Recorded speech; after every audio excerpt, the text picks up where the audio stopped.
tema que vamos a ver el día de hoy es acerca del peligro en la iglesia. Y el título que le he puesto a este mensaje es Una iglesia joven en peligro. ¿Y por qué es que lo escogí así? Bueno, porque vamos a leer y vamos a ver y repasar esto que Abelardo tan hábilmente nos trajo la semana pasada en un mensaje que fue muy motivador. Y nos decía que Pablo estaba tremendamente angustiado, ansioso, casi desesperado por ir y volver con los tesalonicenses. Y la pregunta es, ¿por qué estaba Pablo así? ¿Qué era lo que temía Pablo? ¿Cuál era el peligro que él estaba preocupado que los tesalonicenses estuvieran viviendo? Entonces, vamos a volver a leer este texto y que se nos recuerde lo que leímos la semana pasada. Dice así en 1 Tesalonicenses capítulo 2, versículo 17. Dice, pero nosotros, hermanos, separados de vosotros por breve tiempo en persona, pero no en espíritu, estábamos muy ansiosos, con profundo deseo de ver vuestro rostro, ya que queríamos ir a vosotros, al menos yo, Pablo, más de una vez, pero Satanás nos lo ha impedido. Porque ¿quién es nuestra esperanza, o gozo, o corona de gloria? ¿No lo sois vosotros en la presencia de nuestro Señor Jesús en su venida? Pues vosotros sois nuestra gloria y nuestro gozo. Por lo cual, no pudiendo soportarlo más, pensamos que era mejor quedarnos solos en Atenas. Y enviamos a Timoteo, nuestro hermano y colaborador de Dios en el Evangelio de Cristo, para fortaleceros y alentaros respecto a vuestra fe, a fin de que nadie se inquiete por causa de estas aflicciones, porque vosotros mismos sabéis que para esto habéis sido destinados. Porque en verdad, cuando estábamos con vosotros, os predecíamos que íbamos a sufrir aflicción, y así ha acontecido, como sabéis. Por eso también yo, cuando ya no pude soportar más, envié para informarme de vuestra fe, por temor a que el tentador os hubiera tentado y que vuestro trabajo resultara en vano. Pero ahora Timoteo ha regresado de vosotros a nosotros y nos ha traído buenas noticias de vuestra fe y amor, y de que siempre tenéis buen recuerdo de nosotros, añorando vernos como también nosotros a vosotros. Por eso, hermanos, en toda nuestra necesidad y aflicción, fuimos consolados respecto a vosotros por medio de vuestra fe, porque ahora sí que vivimos, si vosotros estáis firmes en el Señor. Pues qué acción de gracias podemos dar a Dios por vosotros, por todo el gozo con que nos regocijamos delante de nuestro Dios a causa de vosotros, según oramos intensamente de día y de noche, que podamos ver vuestro rostro y que completemos lo que falta a vuestra fe. ¿Cuál era la preocupación de los apóstoles por los tesalonicenses? Lo que a ellos les preocupaba, si ustedes vieron en este texto visto de diferentes maneras, es que ellos no permanecieran firmes en su fe. Dice Pablo, ahora sí vivimos, porque cuando regresó Timoteo, vemos que ustedes están firmes en el Señor. Y ese término de estar firmes, es un tema muy importante en la Biblia. Significa en este contexto que están perseverantes, que están perseverando, que han mantenido su posición, que así como estaban cuando Pablo se fue, ellos no solamente se han mantenido, sino dice Pablo, su fe ha llenado toda Macedonia. Se ha extendido no solamente en Macedonia, sino también en Grecia. Estaba su fe dando fruto, estaban creciendo, estaban avanzando, estaban compartiendo con sus vidas la fe en el Evangelio que habían recibido.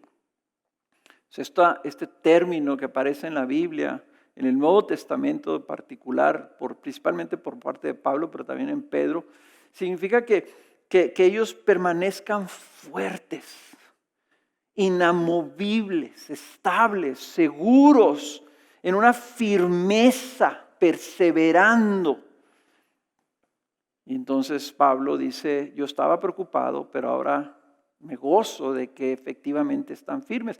Pero, ¿qué era cuando Pablo estaba en Grecia lo que lo atormentaba? ¿Qué era lo que le preocupaba? ¿Cuál era el peligro que el Pablo percibía para esta joven iglesia? Yo quiero, el día de hoy, tal vez haya más, ¿verdad? Pero vamos a concentrarnos en dos. Ese peligro se expresaba o se manifestaba en dos diferentes aspectos. El primero de ellos, el peligro de retroceder ante la aflicción. Y como les dije, este es un mensaje en donde vamos a exponer este tema, el tema del peligro para la iglesia. Y yo les quiero pedir, si no tienen ahí a la mano un papel y un lápiz, para que estén anotando y no tengan que escuchar este mensaje dos veces, porque voy a estar mencionando muchas citas, muchos pasajes de la Biblia que no los voy a tener tiempo de leer y que yo les quiero animar que ustedes después vayan y lean. Entonces, ¿qué era el peligro? Pues el peligro de retroceder ante la aflicción. Es el primer peligro que Pablo menciona aquí. Dice que él estaba ansioso y no pudiendo soportar más. El versículo 3:1, envía a Timoteo, dice, para fortalecerlos y alentarlos respecto a vuestra fe, a fin de que nadie se inquiete. Y esa palabra que aquí es traducida en la Biblia de las Américas como inquiete, significa que nadie sea sacudido, que nadie sea movido, que nadie sea perturbado, dice, por causa de estas aflicciones. Y Abelardo nos recordaba y nos decía que las aflicciones, ¿verdad? Son situaciones que van a venir a nuestras vidas. Y que Pablo así lo instruía, de que a ellos les instruyó de que iban a sufrir aflicción.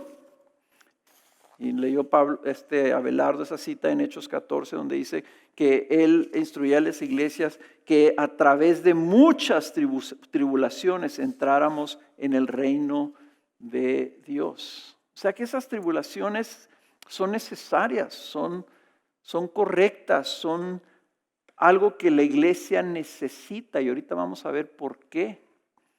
Pablo sabía que esa aflicción, que la aflicción puede ser una prueba que nos tiente a retroceder en la fe, a perder la paciencia y por tanto no perseverar en nuestra fe, dejar de estar firmes en nuestra fe. Y cuando hablamos de aflicciones, en el caso de los tesalonicenses eran aflicciones que involucraban la persecución. Y la iglesia primitiva sufrió gran persecución, pero yo no quiero que nadie piense, sí, pues ellos tenían peligro. No, nosotros también, la aflicción, y lo hemos visto nosotros pastoralmente, cuántas personas enfrentan situaciones como la soltería, como la infertilidad, como los fracasos, como los conflictos, como pérdidas, todo este tipo de cosas que vienen a nuestra vida y van a venir, ¿verdad? Y vemos cómo a veces personas dejan de perseverar, se desaniman, se cansan y se alejan del Señor, se desconectan del Señor, se desconectan de la iglesia, dejan de estar ahí firmes, porque viene el conflicto y ellos dicen, ¿qué pasa, Señor? ¿Por qué nos estás manteniendo así? Y en el capítulo 10 del libro de Hebreos, de la carta a los Hebreos, el autor de Hebreos les dice esto en el capítulo 10, versículo 35, en la segunda parte, dice, por tanto no desechéis vuestra confianza, la cual tiene gran recompensa, porque tenéis necesidad de paciencia para que cuando hayáis hecho la voluntad de Dios obtengáis la promesa. Y luego les estaba hablando a esta iglesia, en ese capítulo 10 les menciona todas las cosas que ellos habían sufrido la pérdida de sus familias, la pérdida de sus posesiones. Algunos habían estado en la cárcel, eran ahora rechazados por la sociedad, estaban aislados, estaban sufriendo. Y dice Pablo, ustedes no deben desechar vuestra confianza, aquello en lo que están confiando, en lo que están esperando, porque hay una gran recompensa si ustedes perseveran. ¿Cuál es la necesidad? La necesidad es esta palabra que aquí se traduce paciencia, es una palabra griega, hipomone, que significa constancia en el caminar y avanzar. Significa permanencia firme. Es algo que nos ayuda a resistir hasta el final. A veces esta misma palabra se traduce como perseverancia, porque esta es la paciencia que necesitamos para perseverar constante, avanzando sin detenernos o retroceder. Ahí mismo el autor de Hebreos también, más adelantito, en el capítulo 12, dice que nosotros debemos de correr la carrera con paciencia, con perseverancia. Es esta palabra que significa a aquellos de ustedes que les gusta la bicicleta y que corren el chupacabras y cosas así. Ustedes saben, es una carrera de perseverancia. No es un sprint, no es algo que tú corres rápidamente, no es un cuarto de milla. Son 100 kilómetros. Y para terminar necesitas tener paciencia, necesitas tener hipomone, permanencia, porque si no, te rindes. Y peor, como dice este capítulo 10 de Hebreos en el versículo 39, dice, nosotros no somos de los que retrocedemos, de los que retroceden para perdición, sino de los que tienen fe para la preservación del alma. La paciencia tiene que ver con perseverar en la fe para llegar a la meta. Yo les he dicho varias veces ya, yo creo que por la edad y por haber caminado con el Señor más de 40 años, que la perseverancia es la mayor de las virtudes, porque es la que nos sostiene y mantiene en el camino de la fe hasta el final. Muchos celebran, ¿verdad?, el evangelio donde dice Jesús que hay fiesta en el cielo cuando un pecador se arrepiente. Y decimos, la salvación, qué tremenda, una persona nueva que se entrega a Cristo. Hay fiesta en el cielo.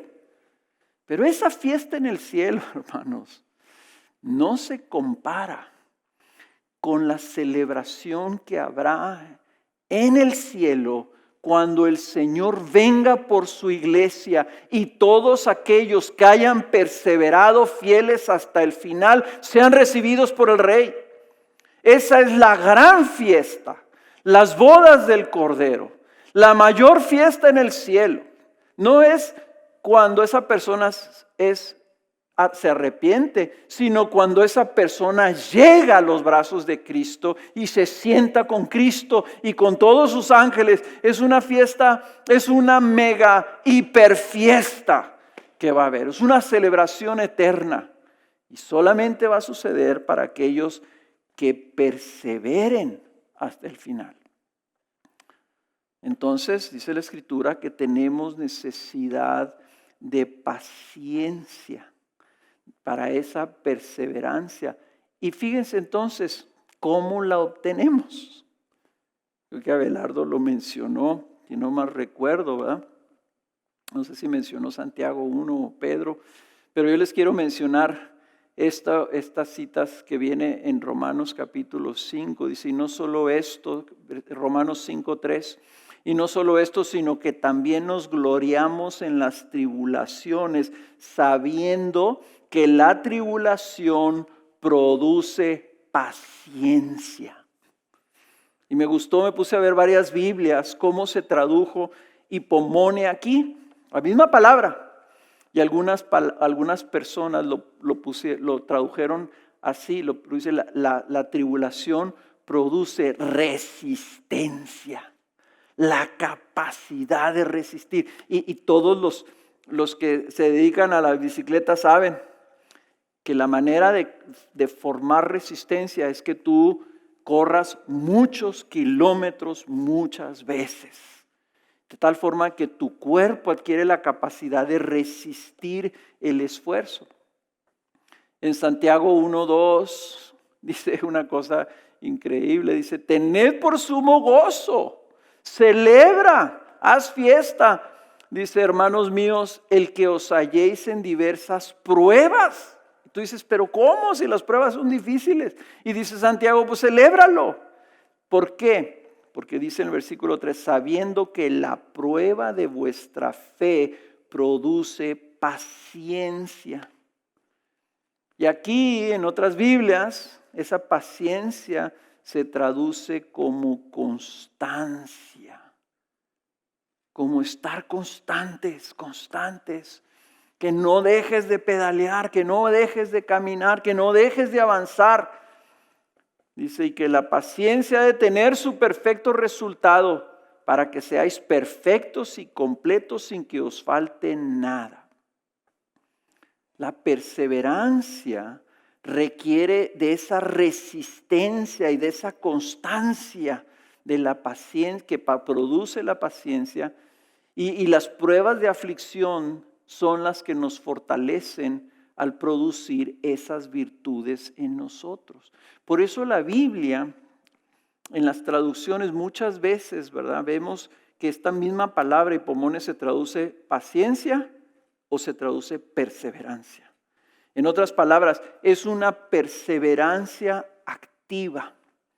La perseverancia o la paciencia no es estar aguantando algo.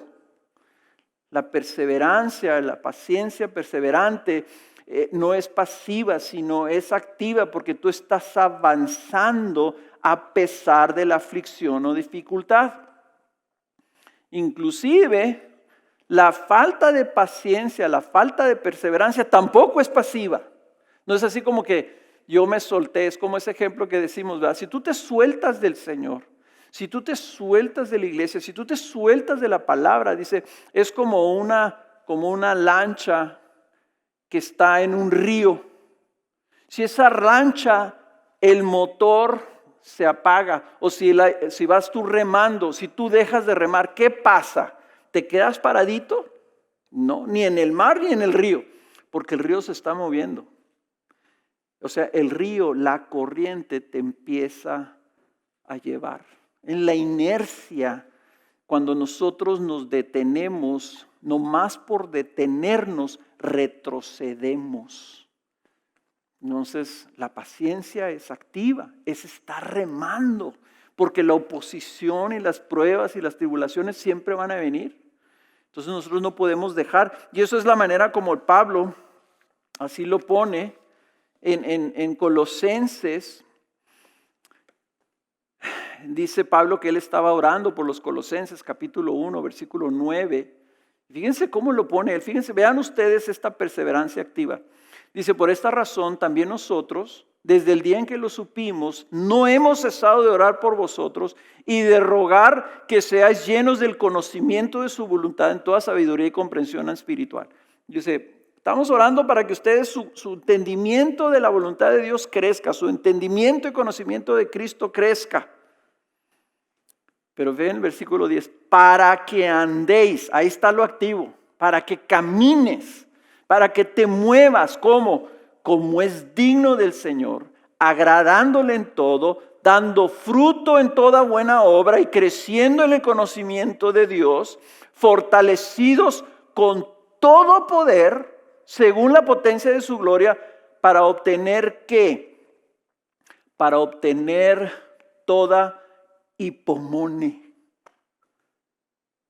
para obtener toda perseverancia. Y ahí la palabra que en la Biblia de las Américas dice perseverancia es la palabra hipomone, porque la siguiente palabra es paciencia.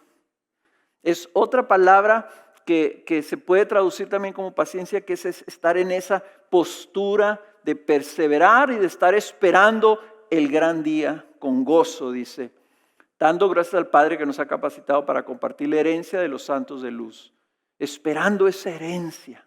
Fíjense, vean ustedes cómo para obtener esa paciencia necesitamos estar activos, necesitamos estar haciendo estas cosas, andando como es digno del Señor, agradándole en todo, dando fruto en toda buena obra, creciendo en el conocimiento de Dios y fortalecidos con todo poder según la potencia de su gloria. En otras palabras, necesitas estar viviendo la vida en Cristo. Necesitas estar avanzando con Cristo. Necesitas estar creciendo, no estático. Y así se obtiene la perseverancia. Aquí nomás quiero resaltar esto.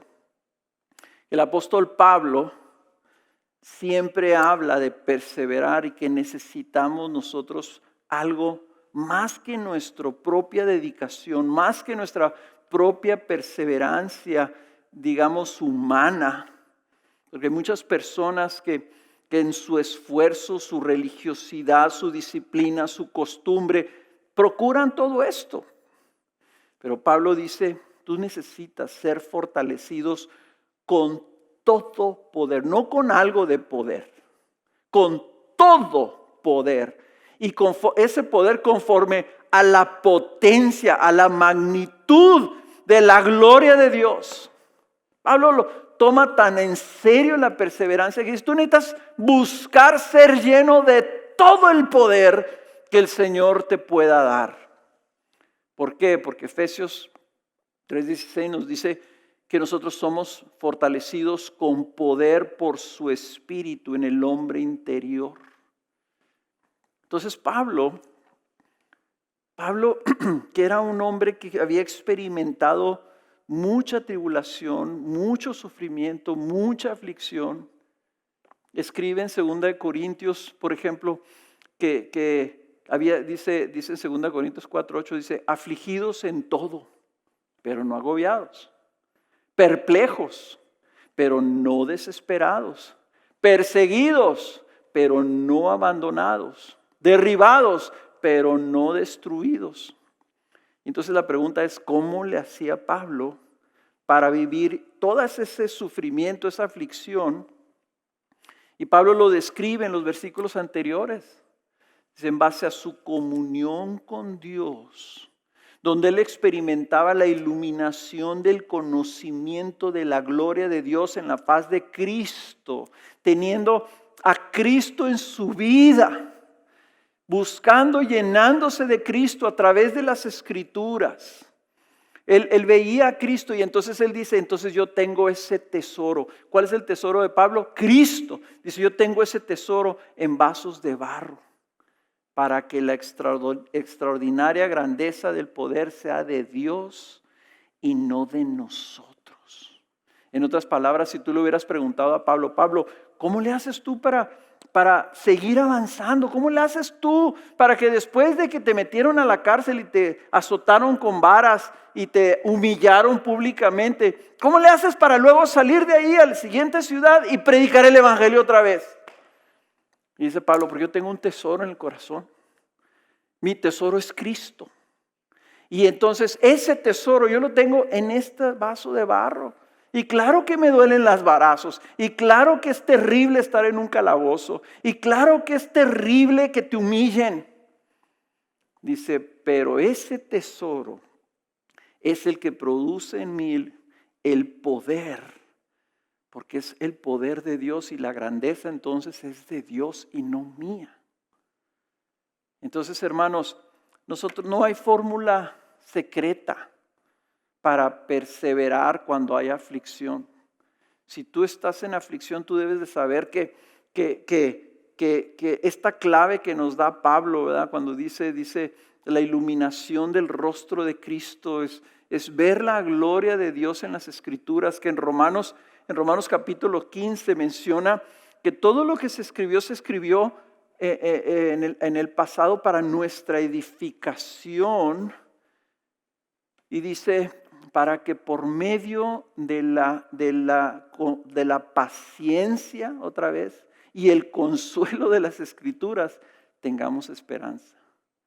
La Escritura nos habla, por ejemplo, en este caso, de la extraordinaria paciencia, del extraordinario hipomone de Pablo y los apóstoles. Dice, entonces cuando tú estás leyendo de eso, cuando tú lees la paciencia de Cristo, que por el gozo puesto delante de Él perseveró hasta la muerte, fue fiel hasta la muerte. Todas estas cosas, dice, fueron escritas para que nosotros recibiéramos esa paciencia y ese consuelo al ver la maravillosa obra de Cristo y la esperanza que tenemos en Él. Entonces, yo tengo que preguntar, ¿qué tan consciente estamos de tu necesidad de paciencia, de tu necesidad de perseverancia, de tu necesidad de perseverar y no retroceder? ¿Cómo está tu perseverancia? Hay un dicho que se usa mucho en los negocios, ¿verdad? Que dicen 3 pasitos para adelante y 2 pasitos para atrás. ¿Y qué pasa cuando das 2 pasos para adelante y 3 para atrás? Ya estás retrocediendo. ¿Qué tan consciente estás de tu perseverancia? ¿Cómo vas en esta carrera de la fe? ¿Ya te cansaste? ¿Estás a punto de rendirte? ¿O estás diciendo, yo no me rindo hasta que yo llegue al final, hasta que yo llegue a la meta? ¿Cómo está tu perseverancia en la fe en esta prueba del COVID? A lo mejor cuando todo esto empezó, que nos mandaron a la casa, todos estábamos, vamos a echarle ganas, vamos a ser buenos discípulos, vamos a perseverar. Y luego ese mes que pensábamos, a lo mejor van a ser 2 meses, van a ser 3 meses, bueno, ya llevamos 8 meses. Y esto no tiene para cuándo. ¿Cómo está tu perseverancia ahorita? ¿Estás creciendo en la fe? ¿Estás agradando a Cristo en todo? ¿Estás dando fruto en toda buena obra? ¿Estás creciendo en el conocimiento de Dios?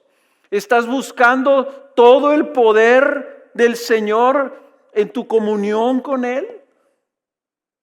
Esa es la pregunta que nos tenemos que hacer, porque el peligro es real. Y Pablo por eso estaba desesperado por ir, haciendo hasta lo imposible por ir, porque decía, estos jóvenes creyentes, estos recién convertidos, ¿qué va a pasar con ellos si tienen toda esta aflicción? Y gracias a Dios que ellos perseveraron y dieron mucho fruto y que para nosotros ahora son un ejemplo. Ahora quiero hablar del segundo peligro. Y el segundo peligro, hermanos, es lo que Pablo aquí menciona en el versículo 5, 3:5, y dice, cuando ya no pude soportar más, envié para informarme de vuestra fe por temor a que el tentador os hubiera tentado y que nuestro trabajo resultara en vano. Y esto es algo tan serio y tan importante que no quisimos dejarlo sin explorar como un tema. Pablo estaba muy consciente que había una estrategia satánica contra la obra apostólica de plantación de iglesias. Satanás siempre se va a oponer a que el evangelio avance y el reino de Cristo se establezca.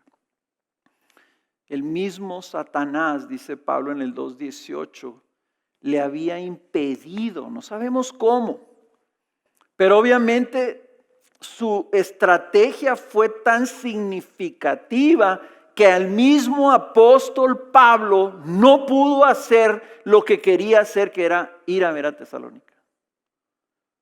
O lo tenían cercado, o le tenían prohibido civilmente aparecerse ahí, o lo tumbó con enfermedad.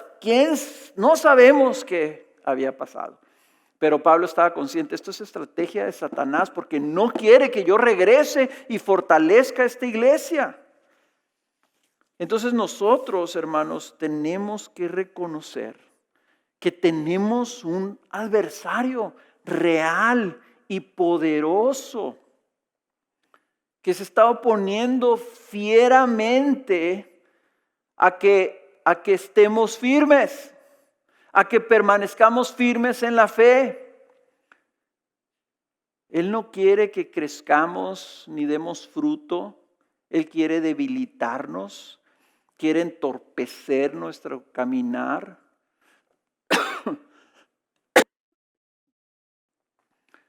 Su propósito básicamente es destruir nuestra fe. Pero ese adversario, así como el Señor permite, y no hay un texto en la Biblia similar como Pablo que le dijo, es necesario que a través de muchas tribulaciones entremos en el reino de Dios. El Señor también pareciera que nos dice, es necesario que ustedes tengan un adversario para que ustedes entren en el reino de Dios luchando contra ese adversario. Yo recuerdo en el libro de Jueces una cita que me impactó, que el Señor dejó enemigos en el territorio de Israel para que la generación que nunca había probado la guerra, probara la guerra y fueran fortalecidos por el conflicto de los opositores. Y así nosotros también cuando criamos a nuestros hijos, nosotros sabemos que la única manera, si nosotros protegiéramos tanto a nuestros hijos, que nunca se fueran a caer, que nunca se fueran a tropezar, esos niños nunca aprenderían a caminar.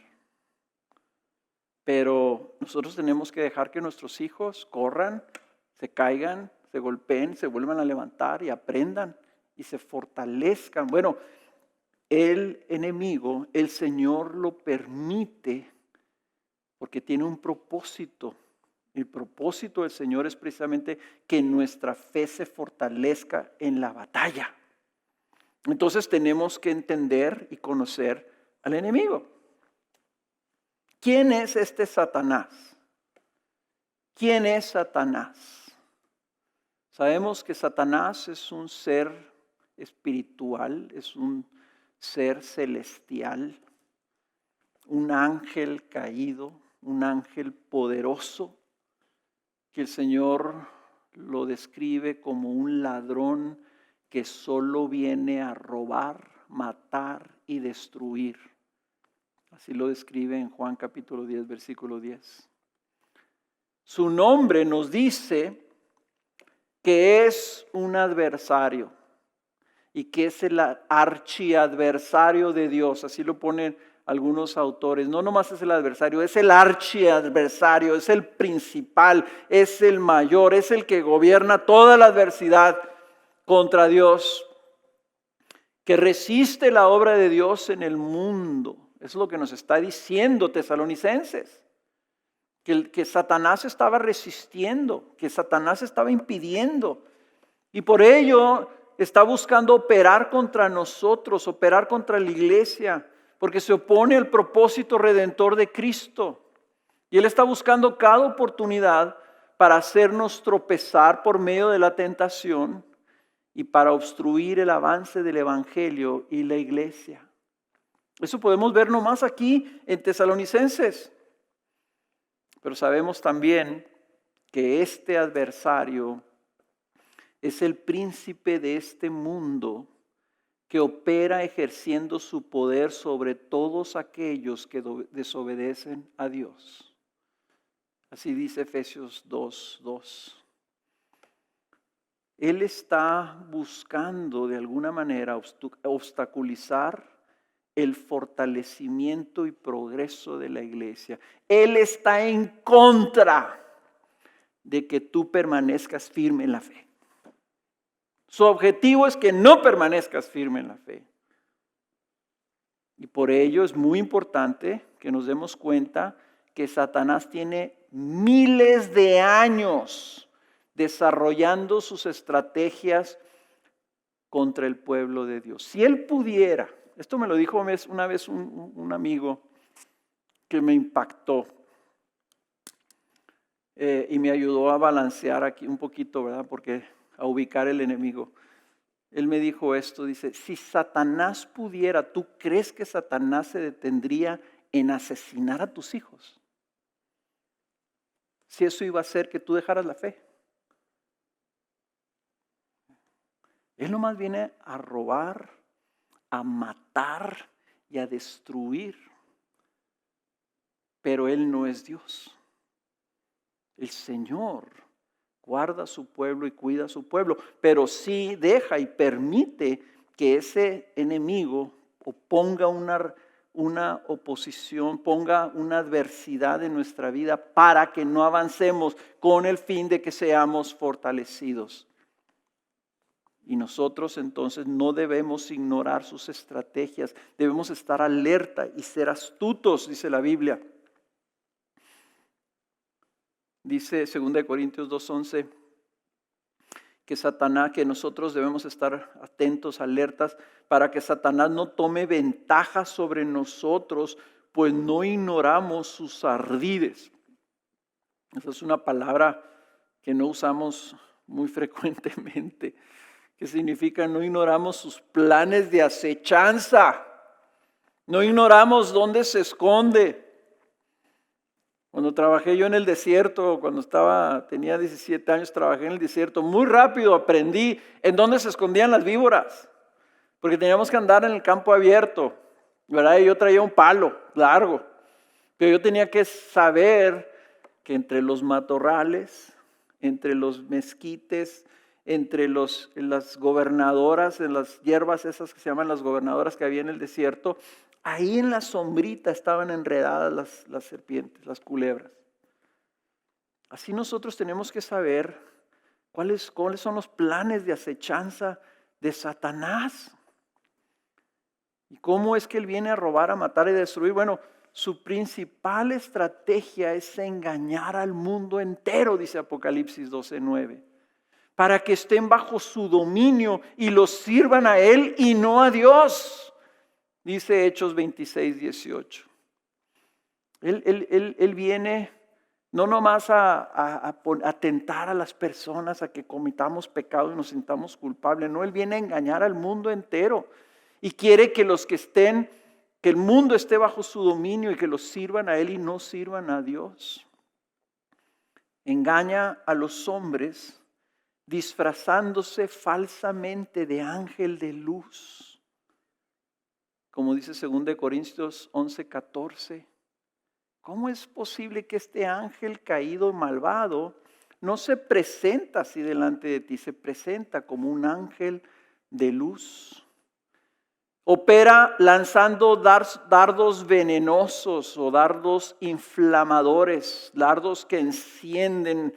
En la guerra antigua era muy común que las flechas, cuando las lanzaban, las ponían brea y las encendían y las lanzaban para que donde cayera, como todo se construía de madera, donde cayera, incendiara. Esos son los dardos, las flechas del enemigo, que dice Efesios 6:16, que lanza, te miente, te habla al oído con mentiras, que luego caen y te inflaman, tal vez con incredulidad o con duda o con juicio, etc.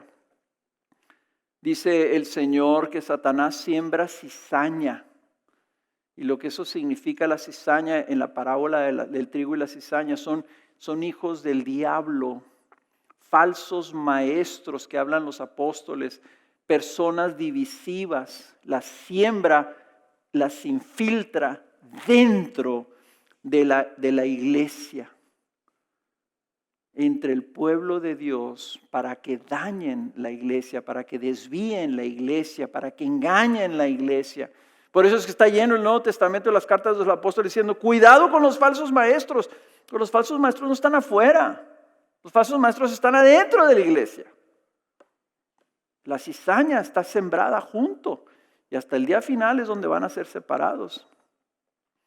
La Biblia dice que Él busca desviar a los débiles para que los sigan a Él. En 1 Timoteo 5:15 desvía a las viudas que no perseveran, las desvía para que entonces los sigan a Satanás y torciendo los caminos rectos del Señor. Hechos 13:10, tuerce los caminos rectos del Señor. Lo que el Señor dice aquí, por aquí es, Él busca, tantito, con tantito que los desvíe. Ya terminaste tú en otro lado y no donde tú debes de terminar. El Señor Jesús nos dio una parábola de la semilla, la parábola del sembrador. Y dice que Él busca robar la palabra de Dios que se siembra en los corazones de los hombres para matar la fe. Y yo le pido al Señor, si tú nos estás escuchando y tú estás escuchando por primera vez tal vez o has estado escuchando la palabra de Dios, el mensaje de Jesucristo, las buenas nuevas de la salvación disponible para ti por medio de Jesucristo. Y tú ves que lo escuchas y el momento que lo escuchas tal vez te entusiasmas y dices, sí, yo necesito esto, pero luego vienen pensamientos, vienen dudas, vienen cosas, ¿no? ¿Y cómo le vas a hacer? Pero luego tendrías que dejar esto y no te conviene. Y mira que los cristianos son hipócritas y mira esto otro y mira que hay cosas que, pero ¿por qué? ¿Cómo a poco el Señor va a juzgar a las personas que están en Asia que nunca han oído hablar? Todas estas cosas vienen a tu mente. Te voy a decir, hay una persona interesada en que tú no recibas y aceptes y veas las buenas noticias de Cristo. Él viene a robar la palabra de Dios para que los hombres no crean en Él. Por eso en 2 Corintios 4:4 dice que las personas que no reciben el Evangelio es porque Él las ciega el entendimiento de las personas para que no vean la hermosura, la gloria, la magnificencia del Evangelio de Cristo. Inclusive es tal su afán que Él busca esclavizar a las personas, atándolas con enfermedad y poniéndolas bajo presión, como lo menciona el Evangelio en Lucas 13:16 o en Hechos 10:38. Él utiliza nuestra soberbia, Él aprovecha nuestra soberbia, nuestra ambición y nuestros celos amargos para tentarnos a que nos apoyemos en nuestra propia sabiduría carnal en lugar de buscar del Señor. Entonces, ¿qué hace el diablo? El diablo tienta, el diablo se opone, el diablo engaña, el diablo se infiltra, él desvía, distrae, corrompe, contamina. Alienta la incredulidad por medio de la mentira, siembra división, es el padre de toda falsedad. Él lo que quiere es por medio de la falsedad, por medio del engaño, por medio de la mentira desviar. Y no se detiene. Él aprovecha nuestros momentos de debilidad, nuestros momentos de descuido, no nomás la aflicción. Él utiliza también la prosperidad. Decía C.J. Mahaney, la prueba más difícil no es la prueba de la aflicción, la prueba más difícil es la prueba de la prosperidad. Porque cuando todo nos está yendo bien, ¿saben qué hacemos? Bajamos la guardia. Dejamos de buscar al Señor. Caemos en comodidad. Y Él utiliza esos momentos para tentarnos y hacernos tropezar. Por eso Pablo estaba preocupado en la iglesia, por la iglesia de Tesalónica, porque él no sabía si el diablo, puesto que lo estaba deteniendo, allá estaba sembrándoles a ellos en esa debilidad para que abandonaran la fe. Él tentó a Cristo y descaradamente tentó a Cristo en el desierto, aprovechándose que tenía 40 días de ayuno. Y lo que él estaba buscando es que Cristo se postrara y lo adorara a Él, descaradamente. Él es el que tentó con avaricia y ambición a Judas. Y dice la Escritura que entró en él para que traicionara a Jesús. Él es el que sacudió a Pedro y Señor Jesús se lo permitió para que Pedro, que estaba en su autoconfianza, muy confiado que él nunca iba a negar a Cristo, Pedro sufrió la tentación en esa autoconfianza y lo negó 3 veces. Es el que llenó el corazón de Ananías de avaricia para que le mintiera al Espíritu Santo cuando vendió el terreno para donarlo a la iglesia. Inclusive dice la Biblia que él puede tentar a los matrimonios si estos se privan el uno al otro, aprovechándose de nuestra falta de dominio propio. Él busca por todos lados, todos los huecos, los recovecos, todo lo que haya disponible, él busca infiltrarse para destruir la fe. Entonces, cualquier cosa que venga a tu vida, cualquier situación de adversidad, de aflicción, de conflicto, de fracaso, de dolor, de éxito, Él va a buscar aprovecharlo.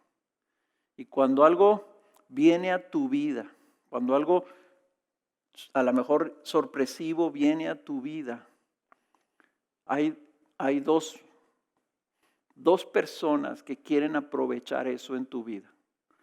La primera de ellas es el mismo Señor que quiere usar todo lo que te suceda a ti para tu bien, para tu crecimiento, para fortalecer tu fe.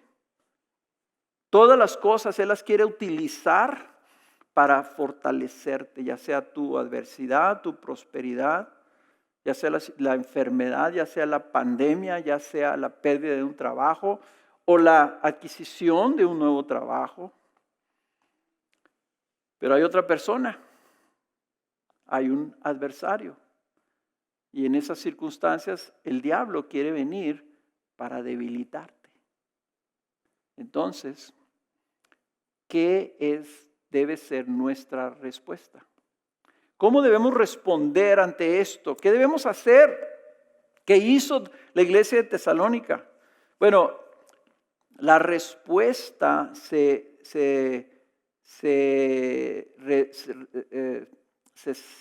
resume, en esta palabra tan sencilla. La Biblia nos llama a que resistamos al diablo. A que resistamos al diablo. Y esa palabra resistir significa que permaneces firmes ante él. Es como, no sé si les ha pasado, yo he estado en situaciones donde está haciendo tanto aire que estás caminando tú y está haciendo tanto viento, hay una tormenta de viento como las que hay tantas aquí en Juárez, y vas caminando y de repente viene así como una oleada así, como de repente viene, no sé cómo se llaman esas cosas, ¿verdad? Pero el viento de repente sopla fuertísimo, una ráfaga de viento, ¿verdad? Y entonces estás caminando y te viene eso y hasta como que te detienes así un poquito, ¿verdad? Y te agarras, ¡ay! Hasta que pasa y sigues caminando. O sea, permaneces firmes ante los embates del enemigo. Permaneces firmes significa que tú no le das oportunidad al diablo. No cedes ante sus embates. No, o sea, estás consciente y astutamente estás resistiendo. Si él te miente, tú dices, eso es mentira, no. Si él te tienta, tú dices, eso es pecado, no. Si él viene a causar conflicto, dices, esto divide la iglesia, no. ¿Cómo es que resistimos? Bueno, la Biblia nos dice 4 cosas y esto desgraciadamente voy a tener que correr con ellas, pero quiero que estén ustedes muy pendientes y anoten esto. ¿Cómo resistimos? Número 1, resistimos revestidos de la fe. En Efesios 6:11 al 13 dice esto, revestidos con toda la armadura de Dios para que podáis estar firmes, ahí está la resistencia, contra las insidias. Esa palabra insidias son metodías, son los artífices esos de acechanza, astutos y mañosos, son las mañosidades del diablo. Dice, revistíos de toda la armadura de Dios para que podáis estar firmes contra las insidias del diablo. Porque nuestra lucha no es contra sangre y carne, sino contra principados y contra potestades, contra los poderes de este mundo de tinieblas, contra las huestes espirituales de maldad en las regiones celestes. Por tanto, tomad toda la armadura de Dios para que podáis resistir en el día malo y habiéndolo hecho todo, estar firmes. Fíjense cómo estar firmes ante la aflicción también es lo mismo ante la oposición del diablo. En ambas cosas nosotros tenemos que estar firmes en Cristo. Y esta armadura de Dios que también viene en el libro de Isaías, es la armadura con la que estaba revestido Cristo. Es la ropa, no hay nada mágico en esto, ¿verdad? Me acuerdo que hace muchos años orábamos la armadura y me pongo el yelmo de la salvación y me pongo el cinturón de la verdad. No. Lo que se nos está diciendo aquí es que la lucha contra el enemigo se libra precisamente con las armas que nos proporciona la fe en el Evangelio, la fe en Cristo. Permanecemos firmes en la verdad de su palabra, ¿verdad? Permanecemos seguros en nuestra salvación. Permanecemos firmes en la práctica de su justicia. Todo aquello que nos dice el Señor que nosotros debemos hacer, lo debemos de estar haciendo. Permanecemos firmes en lo que ya hablamos ahorita, en la llenura del Espíritu Santo, con todo el poder del Espíritu en nuestras vidas. Esto significa, mi punto número 2, entonces, que resistimos al diablo al permanecer firmes en nuestra comunión con Cristo, porque estas cosas no las podemos llevar a cabo si no mantenemos nuestra comunión en firmes, como dijo Jesús, permaneced en mí. Ahí está otra vez esa palabra, permanece firme, ¿cómo? En mí. Permanecemos firmes en la comunión con Cristo, practicando y viviendo todo aquello que creemos y hemos recibido por medio de Él. Sus promesas, sus alientos, su consuelo, su fortaleza. ¿Y cómo es que nos mantenemos firmes? Miren, en esa comunión, fíjense lo que dice Santiago 4, 6, 8. Dice, pero Él da mayor gracia, por eso dice, Dios resiste a los soberbios, pero da gracia a los humildes. Por tanto, someteos a Dios. Resistid pues al diablo y huirá de vosotros. Acercaos a Dios y Él se acercará a vosotros. Limpiad vuestras manos, pecadores, y vosotros de doble ánimo, purificad vuestros corazones. Me encanta esa cita. Acercaos a Dios y Él se acercará a vosotros. O sea, hermanos, no hay que inventar el hilo negro. ¿Cómo resistimos los embates del diablo? El Señor dijo, velad en oración para que no caigas en tentación. O sea, resistimos estando cerca de Jesús, a la sombra de Jesús. Yo voy a estar vestido con la armadura del Señor, pero soy un soldadito así chiquito. El diablo es un diablote. Pero ¿qué pasa si yo estoy parado enseguida del gran guerrero que es Cristo? El que lo venció, el que lo derrotó, el que lo va a juzgar y lo va a encadenar. Es muy diferente querer nosotros enfrentar al diablo con nuestras propias armas. A decir, sí, yo me apoyo en las armas que Cristo me da, pero yo me apoyo en Él, yo me acerco a Él. Y noten ahí que dice, Él se acercará a vosotros y dice, limpiad vuestras manos, pecadores, y vosotros de doble ánimo, purificad vuestros corazones. El número 3, permanecemos firmes y resistimos al diablo al caminar en santidad. En otras palabras, no le damos oportunidad al diablo. Yo me acuerdo que mi amigo Roberto Troya, un viejo pastor argentino que está allá en la presencia del Señor, decía, mira, cuando nosotros pecamos, lo que hacemos es que le damos oportunidad al diablo. Como que, decía él, es como que tú en tu vida le abres un ojalo, un hueco, una horquilla de donde Él te puede lanzar algo y de ahí agarrarte. La falta de santidad, el pecado, el doble ánimo, la falta de pureza en nuestro corazón, le abre una puerta. A nuestras hogares, a nuestras vidas. El pecado, hermano, abre la puerta. Si viene Satanás y te tienta y te señala, tuviste un conflicto con un hermano, alguien no te saludó, etcétera, y tú empiezas a juzgar al hermano, etcétera, él te tienta a amargura porque sabe que con la amargura en tu corazón y la va a estar alimentando, y mira cómo te vio, y mira no te saludó, y mira cómo te trata, y mira esto, y mira esto, y mira esto. Y esa amargura va creciendo hasta que te destruye. Hasta que destruye tu fe. Y tú no sabes por qué te sientes mal y que traigo esto y que estoy batallando con esta persona. No estás batallando con la persona, estás batallando con tu propio pecado. Y el cual Satanás está aprovechando para destruir tu fe y que no estés firme. Y por último, te voy a dar el secreto de la guerra espiritual. Y qué curioso que Santiago 4:6 menciona esto. Dios resiste a los soberbios, pero da gracia a los humildes. Si tienes ahí tu Biblia, ve a Primera de Pedro. Ve a Primera de Pedro porque quiero que observes esto cuidadosamente. Capítulo 5. Qué curioso que Santiago y Pedro, en un contexto de guerra espiritual y de resistir al diablo, los dos dicen que resistamos al diablo.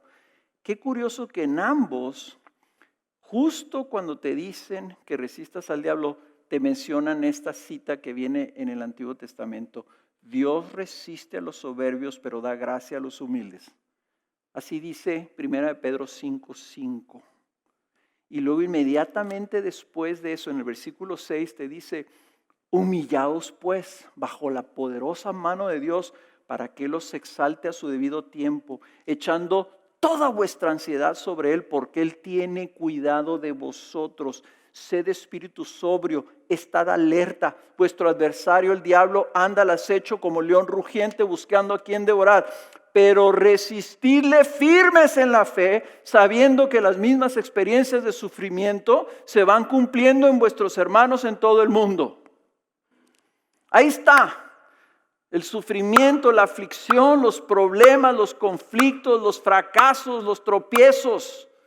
Esas son las cosas donde el diablo va a buscar hacerte caer. Pero ¿cuál es la clave? ¿Cuál es la clave de la guerra espiritual? La humildad. Que te humilles bajo la poderosa mano de Dios. Dios resiste la soberbia. Cuando las personas vienen y me dicen, es que no sé qué hacer, y yo también, pues yo no sé ni qué decirte, pero sé decirte dos cosas. El Señor dijo que el más grande mandamiento es que ames. Ames a Dios y ames a tu prójimo. Así que lo que tienes que hacer es buscar la manera de amar a tu prójimo, amar a Dios por sobre todas las cosas. Y número 2, hay una ley espiritual. Dios resiste a los soberbios y da gracia a los humildes. Tú quieres que Dios te dé gracia, tú quieres que Dios te dé poder, tú quieres que Dios te sostenga, tú quieres que Dios te cuide, tú quieres no caer y no tropezar. Humíllate delante de Dios, sométete delante del Señor. Toda tu ansiedad está sobre Él porque Él tiene cuidado de nosotros. Entonces estás alerta. ¿Qué importa que el león ande rugiendo allá afuera? ¿Verdad? Nosotros le resistimos firmes en la fe, estando bajo la voluntad de nuestro Dios. La oración de Cristo, que muchos a veces repetimos: Señor, venga a tu reino y hágase tu voluntad. Y lo tomamos así, lo repetimos, ¿verdad? Esa es la clave de estar firmes en la fe. Que estás buscando la voluntad de tu Dios, estás bajo su reino, bajo su mano significa eso. Estás buscando permanecer ahí para que Él te sostenga y te cuide. Jóvenes, Ustedes piensan que la iglesia pues es algo que tú juzgas, es algo que tú mides, etcétera, ¿verdad? Tus padres, aquellas personas que representan esa autoridad en tu vida. Ten cuidado, porque la soberbia, el diablo la utiliza para hacerte caer. Entonces, ¿qué es lo que aprendemos el día de hoy? Que nosotros tenemos que estar firmes y resistir, pero Pablo nos da la clave del por qué, no nomás para que no caigas. La clave de la perseverancia en las aflicciones, la clave de estar firmes ante el enemigo es que nosotros sepamos a dónde vamos. Fíjense cómo leí este pasajito en el 2:19 y 20. Dice Pablo, les dice a los tesalonicenses, ¿quién es nuestra esperanza o gozo o corona de gloria? Dice, ¿no lo sois vosotros en la presencia de nuestro Señor Jesús en su venida? ¿Qué les está diciendo? Yo estoy preocupadísimo por ustedes porque ustedes son mi esperanza, ustedes son mi gozo, ustedes son mi gloria. No Cristo, les pone así. Porque, dice él, yo necesito verles a ustedes firmes en el día que Él venga. Para eso fue enviado, no para que lleven una vida nice, no para que lleven una buena vida cristiana. Yo fui enviado para predicarles el evangelio para que ustedes lleguen. En ese día, ahí va a ser mi gozo. Esa es mi esperanza, que ustedes lleguen allá. Ese es mi gloria. Ahí yo voy a recibir la recompensa. Ahí yo habré cumplido mi misión. Pues la meta, hermanos, es que nosotros resistamos, que nosotros permanezcamos firmes, porque nosotros estamos llamados a encontrarnos con el Rey de Gloria en su venida. Y es allá donde le tenemos que tirar. Necesitamos perseverar y resistir al diablo porque estamos en un camino, en una carrera, en una batalla donde queremos obtener la victoria al final. Y esa victoria, esa meta es llegar con Cristo en su venida y decir, aquí estamos, Señor. Perseveramos hasta el final. Se cumple tu propósito y el Señor nos recibe en su gloria con gozo porque llegamos. Eso es lo que el diablo no quiere. Eso es lo que es el peligro de las aflicciones. Que no resistamos y que nos quedemos tirados en el camino. Déjame orar por ti. Señor, qué grande es tu propósito para nuestras vidas. Y Señor, tú sabes que con la resistencia y la oposición y las dificultades y las adversidades de este mundo y del enemigo fortalecen nuestra fe, nos dan paciencia para la perseverancia. Y dice tu palabra que tenemos necesidad de esa paciencia.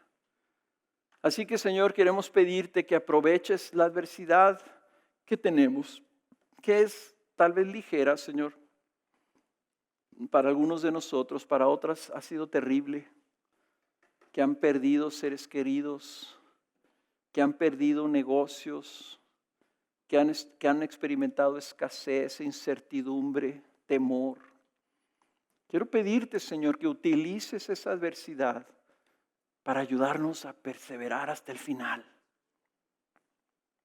Y Señor, quiero pedirte también que como iglesia nos mantengas alertas, que seamos astutos, que toda la enseñanza que viene en tu palabra sobre cómo el diablo busca destruir nuestra fe, que tú nos ayudes a discernirla para que le resistamos siendo fieles, unidos a Cristo, permaneciendo en Cristo, Señor, y viviendo humillados delante de tu poderosa mano.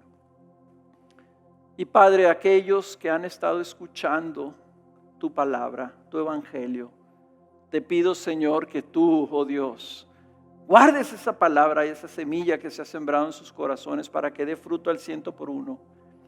Y no permitas que el diablo robe lo que ellos han recibido y escuchado. Señor, tráelos a la fe para que tú, como su Dios, tengas cuidado de ellos y que ellos también puedan llegar a ese gran día en tu segunda venida, cuando tú vengas a recoger a los tuyos. Te lo pedimos en el nombre de Jesús. Amén.